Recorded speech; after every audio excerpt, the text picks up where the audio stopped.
It's time for the Southern California Housing Market Report. And this is the very first one that is live. Usually I record those things and edit them way down, and they still turn out to be 20 minutes or more. So I figured, you know what, let's go ahead and do it live. And it can be more interactive. I can get questions. And you guys can make it a choose your own adventure. If you don't want me to share something, let me know and we'll move on. Hey there, Christian Walsh, real estate broker with Wire Associates. We've been helping buyers and sellers make the best data-driven decisions in this crazy market. And we're here with the Southern California Housing Market Report. So we are going to run through our usual data, and we're doing it live. We have Michelle in the background. She's helping out. I'm waving to Michelle and to all of you guys. So we are here to go live. We're going to answer your questions along the way. I appreciate it. Hey, we got some usuals here. I appreciate that. Hey, Diane. Hey, All Nighter. Good to see you, bud. Thanks for coming. And Tara's visiting from the Bay Area. She's watching. So thanks for that. We appreciate that. So what I want to do, like I said, is I want to make this as interactive as possible. And I want your questions.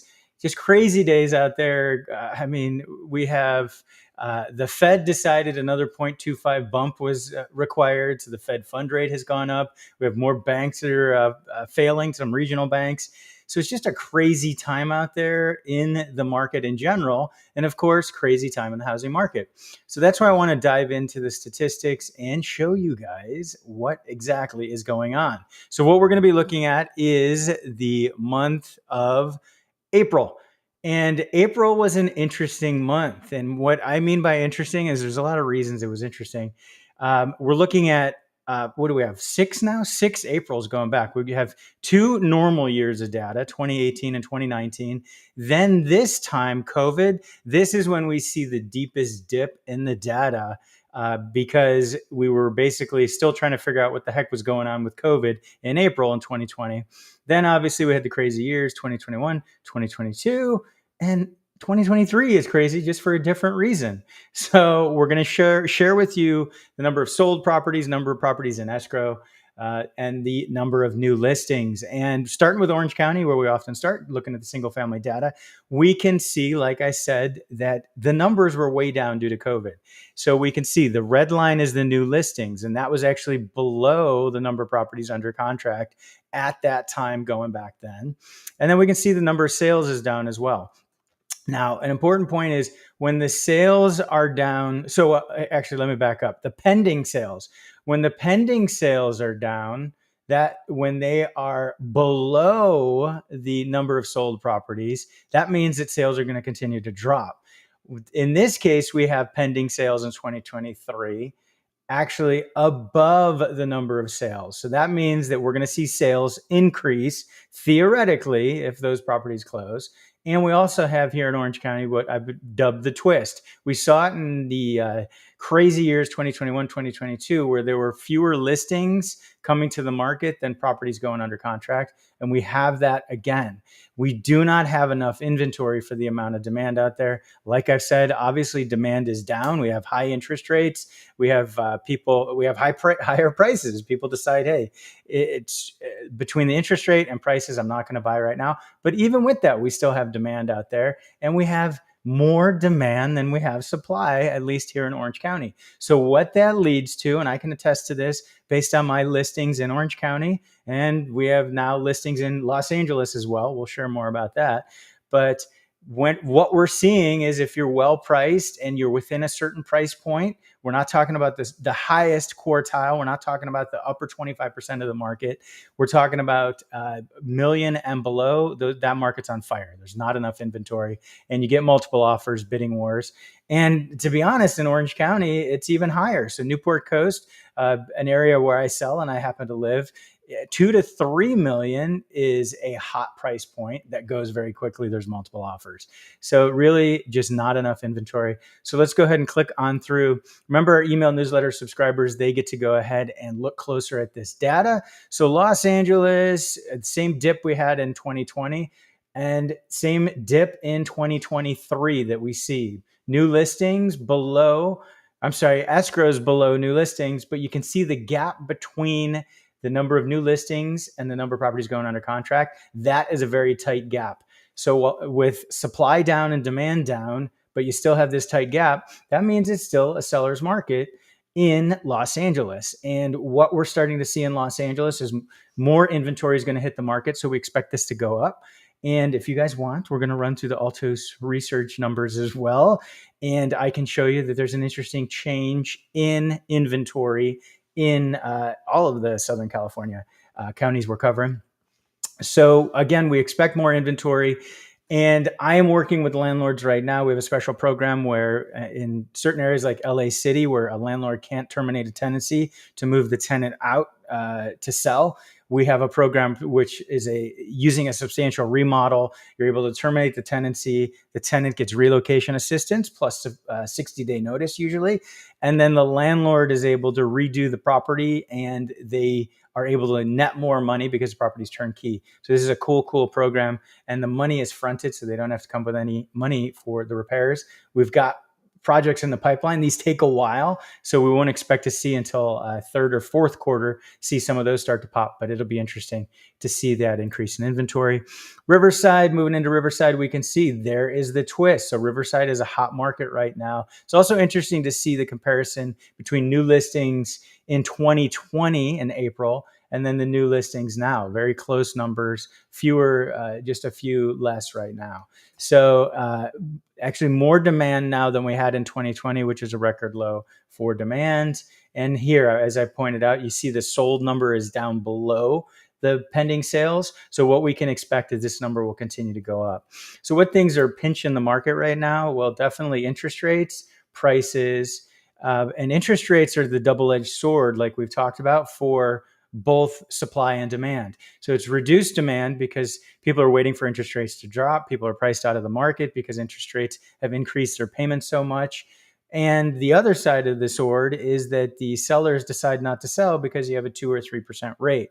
Now, what I will say is there's adaptation that's happening in the market. This is now marks a year where rates have been higher. We saw prices peak in April in Southern California for the median home price, which we're going to show you that briefly.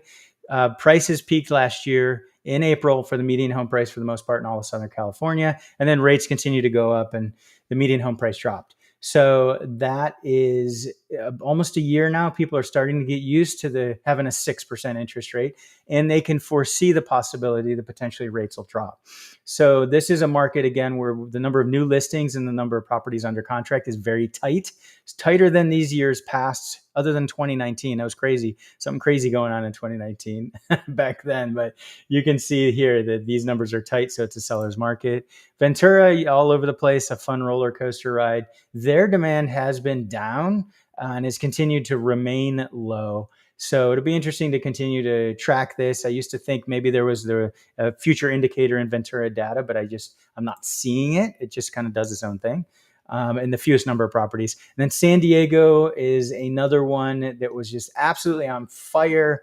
It was at those of you who have seen the market action index, you've seen 100% seller's market. That was in San Diego, and it's getting stronger again. And you can see demand and supply very, very close there. So a seller's market. So let's go ahead and take a look at some questions. See if anything's come in yet. Wow, you guys are going crazy. All-nighter, yeah. Let's see, that was a great point. So the 0.25 interest rate hike, that was expected. And I agree that there's going to be a pause and hold from here. Hold until they can't hold anymore. I agree. It was factored in to the rates already, the mortgage interest rates. There's no direct correlation, but it was already factored in. So we would have maybe been surprised had they not done it. There were some economists that thought they shouldn't have. So yeah, All-Nighter is saying browsing listings, slim pickings. Yeah, and I want to do some more updates on that, where to find inventory, because we're starting to find it in interesting places. And thanks in part to our YouTube channel, we get interesting phone calls. So one All-Nighter I know you're going to love, and I'll have to do more content on this, is trustee sale, SB 1079. It goes through the foreclosure process. The tenant occupant shows up and they actually tie up the property, and all they have to do is match the highest bid from the sale, and they've got super priority. So I actually have a couple tenants reaching out that have locked up the property, but they don't have all cash to go ahead and close on it, which is required in this process. You can't use a loan, a traditional loan, to close on the process. So that's an interesting opportunity that for a savvy buyer, and I kind of want to put a team together. We'll talk more about this, but it'll be a way to score a deal, have help the tenant either acquire the property and then be able to use conventional financing, or buy that option from the tenant and go ahead and get a good deal on it. So that's one spot that I think is unique. The other one that's unique is the tenant occupied property. So Los Angeles, LA City in particular, where it's tough to get a tenant out. I have and landlords who want to sell their property want a wholesale offer, but my wholesalers, a lot of them are way too scared now to buy tenant occupied properties, even though there's a path to get them out. So there's going to be more opportunity in that area, especially for those who want to take advantage of owner move in. So if you're going to move into a property in LA City and you're a buyer, you need to reach out to me, because you can do owner move in on a tenant occupied property, whereas an investor can't, and the landlord may not want to because they have to live there for 2 years. So just a few spots to find inventory. Tara, not SoCal, and checked last night. No houses for sale in my city. You've never seen that before. Yeah, that's an interesting thing. So Michelle, my operations director, she's in the background. She loves to track certain neighborhoods, and we keep a running tally of the amount of inventory in certain neighborhoods, and it has remained so crazy low that definitely is helping keep prices up. You can't have a crash in prices if there's nothing to buy. So let's move on. So let's go ahead and we're going to move into multifamily. Let's see. I'm getting better with the technology here, theoretically. Moving into multifamily. So this is everything 2 units and bigger in the respective counties. And these are the properties that trade on the multiple listing service. This isn't tracking anything that sells off market or anything that's sold on LoopNet or Crexi, but a lot of the multifamily properties do hit the multiple listing service. So this is helpful to look at. So we can see the huge drop in the number of properties going under contract at this time because of COVID. There was a lot of uncertainty. And then now what we're seeing is a drop in new listings, and that seems to be across the board. We're seeing a drop in inventory. Demand. It's not crazy low, but we're seeing a drop in demand. And what that is related to is interest rates. So it's tougher for a property to cash flow. And remember, the cash flow it's basically your net operating income. So all your expenses except for debt service, you don't include debt service. So your net operating income would be all your expenses, so property taxes, insurance, any common utilities, some maintenance reserves, technically a vacancy factor, all those numbers put together, subtracted from your income. What's left over is your net operating income, and you can calculate it for the year, you calculate it for the month, however you want to do it. When you calculate it for the month, you then subtract your debt service, you subtract your monthly mortgage payment, make sure you've already removed from that monthly payment the property taxes and the insurance, because that was factored into the net operating income already. You just want the payment that goes to the bank for principal and interest. So you subtract that, and what's left over is cash flow. So what happens is, if you want cash flow, and just let's put it out there, investors don't always need cash flow, particularly if it's an investment strategy and they own big assets and they're trying to offset taxes in other areas. You don't have to have cash flow, positive cash flow. You can have after-tax cash flow, but I'm not going to go into any of that because we can't give tax or legal advice. But that, as interest rates have gone up, that has led it to a situation where it's tougher for properties to cash flow, which is tougher for those properties to pencil, depending on what your goals are as an investor. And then I'm going to loop one more thing in here, but we go deep on it. It's the issue with commercial real estate that you hear rearing its ugly head. We can talk briefly about specifically the issue with commercial real estate for multifamily. I'll explain a little bit of what's going on there. I actually want to do a video on that. So here we are looking at LA, out of eviction moratorium now for LA County and LA City. Inventory is down and demand is down. So you got, I guess you could say, a normal gap between the demand and supply for the most part, but it's just a market. LA is a tough market because there's so many restrictions on with rent control and just cause evictions. It's a tough market to be an investor in, and we expect fewer investors in LA over time.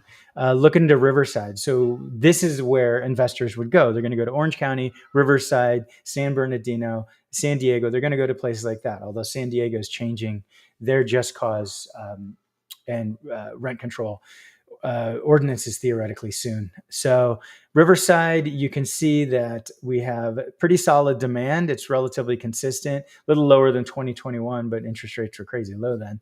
And then supply is way down. This is a record low for supply. So this is a hot market in Riverside. People are looking for a place to put their money. So just because it's a tight cash flow market doesn't mean transactions aren't going to happen. Some people may want to switch asset type through a 1031 exchange, or may want to move location. Like I was just saying, sell in LA and take it to Riverside, San Bernardino. And that could help explain some of the demand that's going on here and still low supply.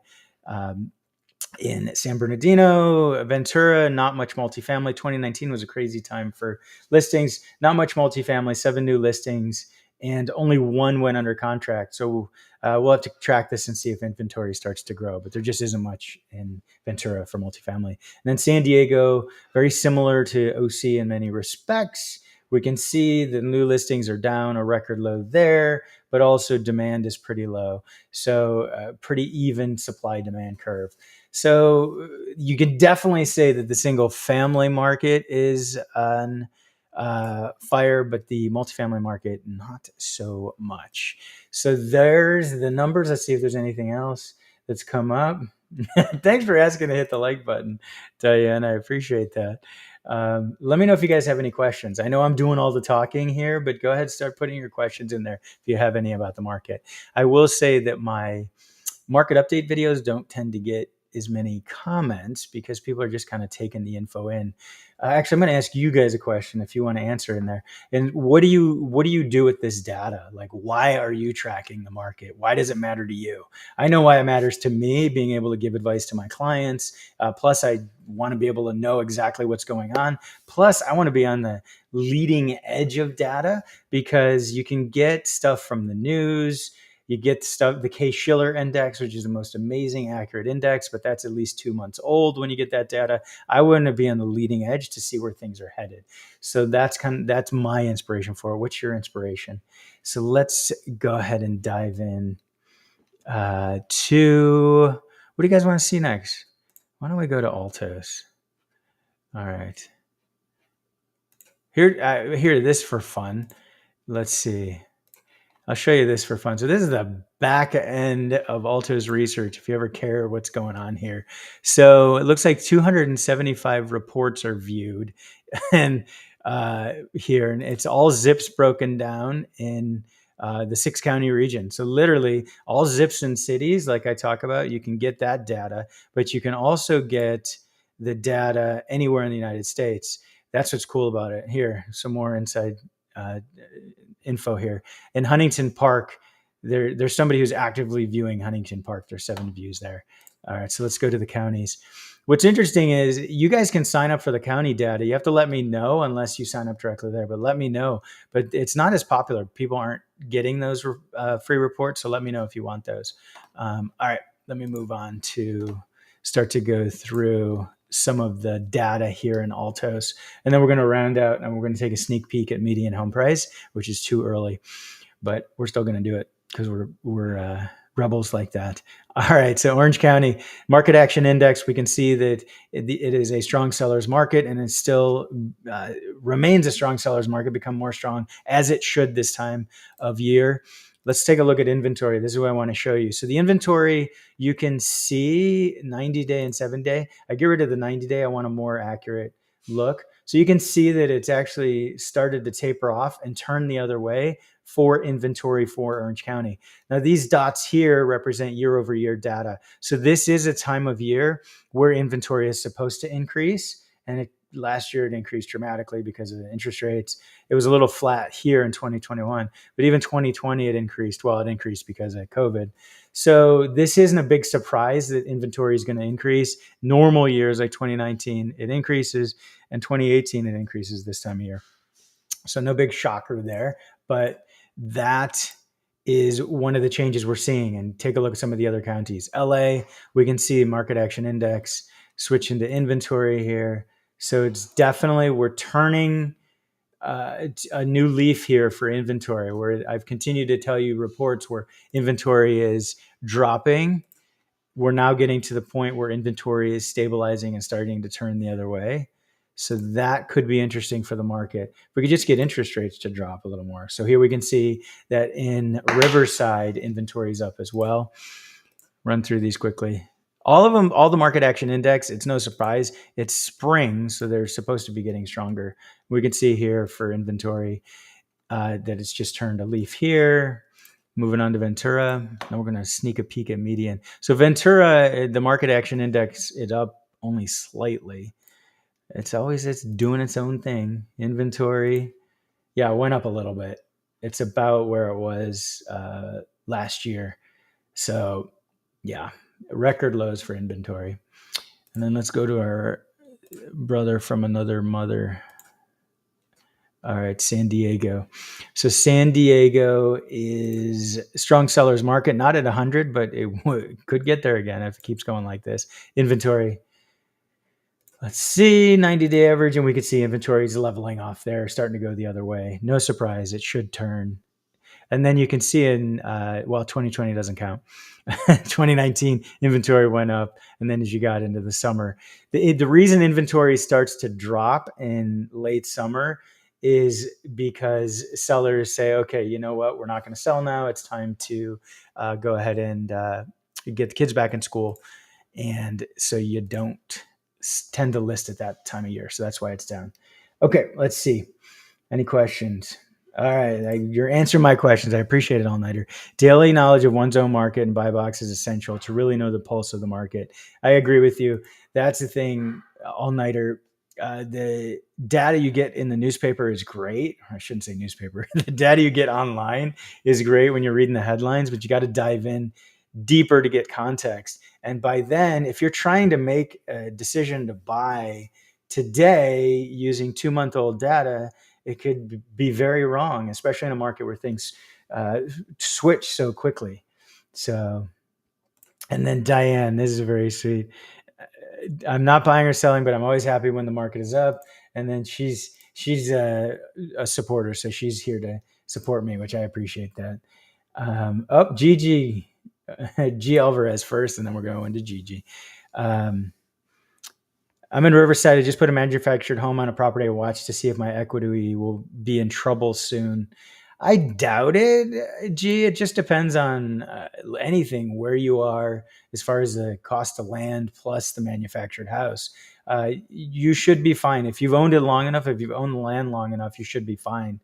And if you hold on to it, even if you're in trouble now, if you're able to hold on to it, continue to make your payments and sit tight, eventually you will be fine. We've seen that in California over a long enough horizon. Gigi, what is your favorite food? And she gave me some choices here: taco, burrito, hot dog, or hamburger. Gigi is my youngest daughter, and she has a YouTube channel called Gigi's World of Gigi. And Gigi actually has a more popular video than any of my videos. One of her shorts has more views than any of mine, has like 75,000 views. So she's an up and coming YouTuber. Gigi, I think I like tacos like you. So, all right. All nighter. He's like Garfield who loves lasagna. I'm the same way. I used to love lasagna. Okay, we're going to take a sneak peek now at the median home price, and it is early to do that, but we're still going to do it. And why do I say it's early to do that? Well, as we've shown in the past, the median home price can change as we get into the month. A little bit later, more sales are marked as closed. So I want you to see this right now. This is the time of year typically where median home price goes up month over month. There'd be no surprise that it goes up. And we see that in LA and Riverside. I am surprised to see that Orange County is down month over month. So there is a drop in the median home price month over month. And that's a little bit of a shocker. Occasionally it happens. I was looking back at some data. So we did have it happen in 2018, where March of 2018 to April of 2018, we saw a drop, but that is not typically what we see. So I want to track that and see what's going on. Now, these numbers are small, but what it's saying for single family condominium and townhouse, I'm grouping that data together. Orange County is down 10.4% in the median home price. Riverside's down 7.8. I'm sorry, Riverside's down 3.8. LA's down 7.8. So this is relevant because, as I said, the peak was last April. So if anybody says, well, where are we as compared to the peak? We're comparing year over year right now. We're down 10.4% in Orange County from the peak last year. And this is when interest rates ran up and then started to go higher, and median home price dropped. As you saw in my other videos, I predicted that this was going to happen as far as the median home price, that this was going to be the biggest reduction. The biggest negative number we have year over year is going to be April. We'll see what happens. It may end up being tough in Orange County for May as well. We just have to see if that goes up or not month over month. Now, one other interesting thing to do that I can do live with you guys is I'm going to take out some properties in Orange County. When I take those out, now we're just looking at single family data.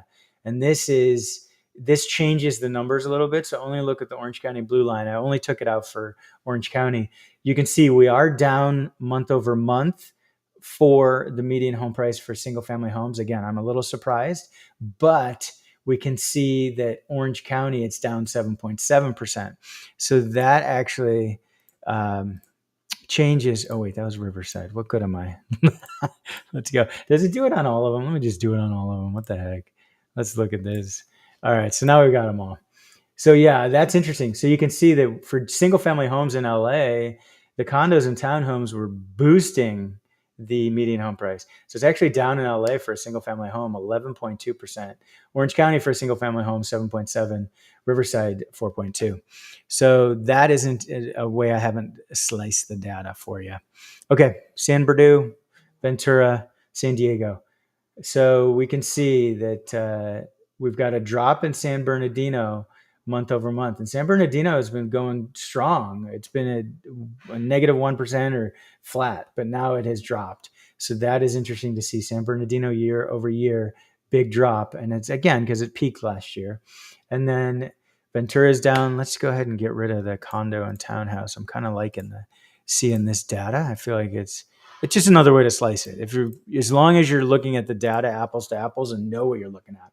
So when we take out condos and townhomes, San Bernardino, it drops a little more. Ventura, it's 9.3. So the condos and townhomes, that was buoying the number for the median home price. San Diego down 4.5%. Okay, so that is the median home price. Again, we're a little early on that. All right, so that is the market update for the Southern California housing market.